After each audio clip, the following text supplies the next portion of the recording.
എൻ്റെ പ്രിയപ്പെട്ട കൂട്ടുകാരെല്ലാം സുഖമായിട്ടും സേഫായിട്ടും ഇരിക്കുന്നെന്ന് വിശ്വസിക്കുന്നു കേട്ടോ. അപ്പോൾ ഇന്നത്തെ നല്ലൊരു ഫെർട്ടിലൈസറാണ് ഞാൻ കാണിക്കുന്നത്. അതായത് നമുക്ക് ഈ മഴക്കാലത്ത് ഒരു വെയിലൊക്കെ വരുന്ന ഒരു സമയത്ത് നമുക്ക് കൊടുക്കാൻ പറ്റുന്ന നല്ലൊരു ഫെർട്ടിലൈസറാണ് കാണിക്കുന്നത്. നമ്മൾ തീർച്ചയായിട്ടും ആ ഒരു നല്ല വെയിലൊക്കെ ഉള്ളപ്പോൾ കൊടുക്കണം. അപ്പോൾ ഇന്ന് നല്ലൊരു വെയിലുണ്ട്. അപ്പം ഞാനത് ഒന്ന് തയ്യാറാക്കുവാണ്. അപ്പം നിങ്ങൾ കൂടി ഷെയർ ചെയ്യാമെന്ന് വെച്ചു. അപ്പം നമ്മുടെ ചെടികളിൽ, അതായത് പൂക്കുന്ന ചെടികളും റോസാ ചെടികളിലും ഒക്കെ നിറയെ പൂക്കൾ ഉണ്ടാവാനായിട്ട് സഹായിക്കുന്ന ഒരു ഫെർട്ടിലൈസറാണ് കേട്ടോ. ഇത് നോക്കിക്കേ, ഇതെൻ്റെ നിലത്ത് വെച്ച് പിടിപ്പിച്ച ബഡ് റോസയാണ്. കുറേ പേര് കമൻറ്റ് ചെയ്ത് ചോദിച്ചിരുന്നു, നിലത്താണോ ബഡ് റോസ് വെച്ചാൽ പിടിക്കുന്നത് ചട്ടിയിലാണോ എന്ന്. നിലത്ത് വെച്ചാലും നന്നായിട്ട് പിടിക്കും, ചട്ടിയിലും പിടിക്കും. ഇതാ നോക്കി, ഞാൻ പലപ്പോഴും കാണിച്ചിട്ടുള്ളതാണ്. നിറയെ തളിർപ്പുകൾ വരുന്നുണ്ട്, റോസയ്ക്ക് നിറയെ മുട്ടുകളും വരുന്നുണ്ട്. ഇപ്പോൾ ഒരു റോസയിൽ തന്നെ നിറയെ പൂക്കളും വരുന്നുണ്ട്. അപ്പോൾ ഇന്ന് നല്ല വെയിലുള്ള സമയമാണ്. അപ്പോൾ ഇന്ന് ഞാൻ റോസയ്ക്ക് കൊടുക്കാൻ പറ്റിയ നല്ലൊരു ഫെർട്ടിലൈസറാണ് കാണിക്കുന്നത്. വീഡിയോ സ്കിപ്പ് ചെയ്യാനേ കാണും. വീഡിയോയിലേക്ക് പോകുന്നതിന് മുമ്പായിട്ട് ഇതുവരെയും എൻ്റെ ചാനൽ സബ്സ്ക്രൈബ് ചെയ്യാത്ത പുതിയ കൂട്ടുകാരുണ്ടെങ്കിൽ പ്ലീസ് ഒന്ന് സബ്സ്ക്രൈബ് ചെയ്യാൻ മറക്കല്ലേ. വീഡിയോ ഇഷ്ടമായെങ്കിൽ ഒരു കുഞ്ഞ് ലൈക്ക് തരാനും മറന്നുമല്ല കേട്ടോ. അപ്പോൾ ചട്ടിയിലും നമുക്ക് വെച്ച് പിടിപ്പിക്കാം, നിലത്തും വെച്ച് പിടിപ്പിക്കുക. അപ്പം നമ്മൾ നല്ല ഫെർട്ടിലൈസറുകളും നല്ല ജൈവ കീടനാശിനിയും ഒക്കെ ഇടയ്ക്കൊക്കെ സ്പ്രേ ചെയ്ത് കൊടുക്കുകയും, ഇപ്പോൾ ഈ മഴക്കാലത്ത് നമ്മൾ ഒരുപാട് കൂടുതൽ വളങ്ങളൊന്നും കൊടുക്കണ്ട. പക്ഷെ നല്ല വെയിൽ സമയത്ത് നമുക്ക് നല്ല ഫെർട്ടിലൈസർ കൊടുക്കാം, കുഴപ്പമൊന്നുമില്ല. വെയിലായതുകൊണ്ട് തന്നെ നമുക്ക് കുറച്ച് നേരം കഴിയുമ്പോൾ ആ ഒരു മണ്ണിലോട്ടൊക്കെ ചേർന്ന് നന്നായിട്ട് വന്ന് നിന്നോളും. അപ്പോൾ ഇതുപോലെ നല്ലതായിട്ട് പൂക്കളൊക്കെ ഉണ്ടാവാനായിട്ട് ഇടയ്ക്ക് വെയിലുള്ള സമയത്ത് നമുക്ക് ചെയ്ത് കൊടുക്കാൻ വരുന്ന ഫെർട്ടിലൈസറാണ്. അപ്പോൾ ഇന്ന് ഒരുമാതിരി വെയിലുണ്ട്. അപ്പം ഞാനൊന്ന് തയ്യാറാക്കി കൊടുക്കാമെന്ന് വിചാരിച്ചു. അതിനായിട്ട് ഞാൻ ആദ്യം എടുക്കുന്നത് വിനാഗിരിയാണ് കേട്ടോ. വിനാഗിരി നമ്മുടെ ചെടികൾക്ക് ഒരുപാട് ഗുണം ചെയ്യുന്നുണ്ട്. അതായത് കീടങ്ങളെ നശിപ്പിക്കാനായിട്ടും നമ്മുടെ റോസാ ചെടികൾക്കൊക്കെ നല്ലവണ്ണം പൂക്കൾ തരാനായിട്ടുമൊക്കെ വിനാഗിരി ഒരുപാട് സഹായിക്കുന്നതാണ്. അപ്പോൾ നമ്മുടെ അസിഡിറ്റി, മണ്ണിന് നല്ല അസിഡിറ്റി കിട്ടാനായിട്ടൊക്കെ നമുക്ക് വിനാഗിരി ഉപയോഗിക്കാം. അതുമൂലം നമ്മുടെ ചെടി നന്നായിട്ട് വളർന്നിട്ട് നല്ല പൂക്കളും മുട്ടുകളും ഒക്കെ ഉണ്ടാകുന്നു. അതുപോലെ തന്നെ വിനാഗിരിയും വെളുത്തുള്ളിയും കൂടെ ചതച്ച് 1 ലിറ്റർ വെള്ളത്തിൽ കലക്കിയിട്ട് അതിൽ അരിച്ചെടുത്ത് സ്പ്രേ ചെയ്ത് കൊടുക്കുകയാണെങ്കിൽ നല്ലൊരു കീടനാശിനിയായിട്ടൊക്കെ നമുക്ക് ഉപയോഗിക്കാവുന്നതാണ്. ഞാൻ വീഡിയോ ഒക്കെ ഇട്ടിട്ടുണ്ട്.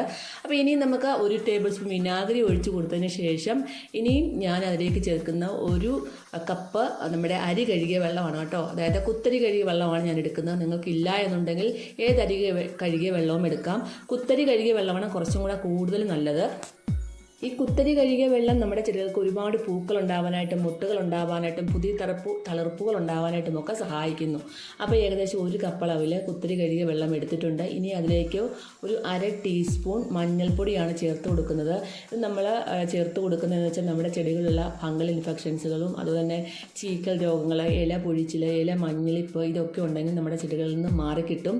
ആ വേരുകളിലോട്ടൊക്കെ ഇറങ്ങി ചെന്നിട്ട് ആ ഒരു ചെടി നല്ല ഹെൽത്തി ആയിട്ട് വരുന്നതായിരിക്കും. നിറയെ തളിർപ്പുകളും ഉണ്ടാവും. അപ്പോൾ നിങ്ങൾ എപ്പോഴും ശ്രദ്ധിക്കുക, ഒരു വെയിൽ കാണുന്ന സമയത്ത് മാത്രമേ നമ്മളിത് ചെയ്ത് കൊടുക്കാൻ പാടുള്ളൂ കേട്ടോ. ഇതെല്ലാം കൂടെ നന്നായിട്ടൊന്ന് കൈകൊണ്ടൊന്ന് നന്നായിട്ട് മിക്സ് ചെയ്തെടുത്തു. ഇനി നമുക്ക് അതിലേക്ക് 1.5 ലിറ്റർ വെള്ളമാണ് ഞാൻ ഒഴിച്ചു കൊടുക്കുന്നത് കേട്ടോ. 1.5 ലിറ്റർ വെള്ളമാണ് ഒഴിച്ചു കൊടുക്കുന്നത്.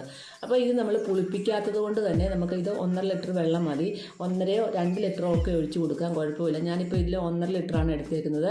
കാരണം ഇതിൽ നമ്മൾ ഒരുപാട് അളവുകളൊന്നും ചേർക്കുന്നില്ല. പുളിപ്പിച്ച സാധനം അല്ലാത്തതുകൊണ്ട് നമുക്ക് 1.5 ലിറ്റർ വെള്ളം മതി. പുളിപ്പിച്ചെടുക്കുന്ന ഒരു ഇതൊക്കെ ആണെങ്കിൽ മാത്രം നമ്മൾ കുറച്ചുകൂടെ വെള്ളം ഡൈല്യൂട്ട് കൂടുതൽ ചെയ്താൽ മതി. ഇതിപ്പോൾ ഞാൻ 1.5 ലിറ്റർ വെള്ളത്തിൽ നന്നായിട്ട് മിക്സ് ചെയ്തു. ഇപ്പം ഞാൻ കൊടുക്കാൻ പോകുന്നത് നമ്മുടെ ആ ഒരു പൂവിട്ട് നിൽക്കുന്ന നമ്മുടെ ആ ഒരു റോസയ്ക്കാണ്, നിലത്ത് വെച്ച് പിടിപ്പിച്ചിരിക്കുന്ന ബഡ് റോസയ്ക്കാണ് കേട്ടോ.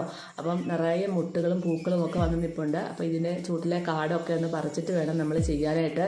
എപ്പോഴും നമ്മുടെ ചെടിച്ചട്ടിയിലാണെങ്കിലും അതുപോലെ തന്നെ നമ്മുടെ നിലത്ത് വെക്കുന്ന റോസ ഒക്കെ ആണെങ്കിൽ പോലും നമ്മൾ അതിൻ്റെ ചൂടിലെ കാടൊക്കെ ഒന്ന് നന്നായിട്ട് വൃത്തിയാക്കിയിട്ട് വേണം ചെയ്യാനായിട്ട് കേട്ടോ. ഇതിൻ്റെ മണ്ണൊന്നും ഞാൻ ഇളക്കുന്നില്ല, കാരണം ഓൾറെഡി മണ്ണ് മഴയായതുകൊണ്ട് തന്നെ മണ്ണൊക്കെ ഇളകി കിടക്കുവാണ്. അതിൻ്റെ ചോട്ടിലോട്ട് തന്നെ ഒഴിച്ചു കൊടുക്കുകയാണ്. അപ്പോൾ തീർച്ചയായിട്ടും ഇങ്ങനെ ചെയ്ത് കൊടുത്തു കഴിഞ്ഞാൽ 15 ദിവസം കൂടുമ്പോൾ ഒരിക്കൽ ചെയ്യാം. നമ്മൾ ചെയ്യുമ്പോൾ നല്ല വെയിലുള്ള സമയം നോക്കി നമുക്ക് നല്ല ഫെർട്ടിലൈസർ ഒഴിച്ചു കൊടുക്കാം. ഞാൻ നേരത്തെ വീഡിയോയിൽ പറഞ്ഞിട്ടുണ്ട്. പിന്നെ ഇടയ്ക്ക് നല്ല ജൈവ കീടനാശിനി സ്പ്രേ ചെയ്ത് കൊടുക്കുന്നത് മസ്റ്റാണ്. വീഡിയോസൊക്കെ ഇട്ടിട്ടുണ്ട്. ലിങ്ക് വീഡിയോയുടെ താഴെ ഡിസ്ക്രിപ്ഷനിൽ ഞാൻ കൊടുത്തിട്ടുണ്ട്. പിന്നെ ജമന്തി പൂക്കൾ ചെടികളുടെ ചോട്ടിൽ നമുക്കിത് ഒഴിച്ചു കൊടുക്കാം. നല്ല റിസൾട്ട് തന്നെ നിങ്ങൾക്ക് കിട്ടും. തീർച്ചയായിട്ടും ഈ ഒരു ഫെർട്ടിലൈസർ നിങ്ങൾ ട്രൈ ചെയ്ത് നോക്കാൻ മറക്കല്ലേ. അപ്പം ഇനി നല്ലൊരു അടുത്തൊരു വീഡിയോ ആയിട്ട് കാണുന്ന വരെ എല്ലാ കൂട്ടുകാർക്കും ബൈ ബൈ.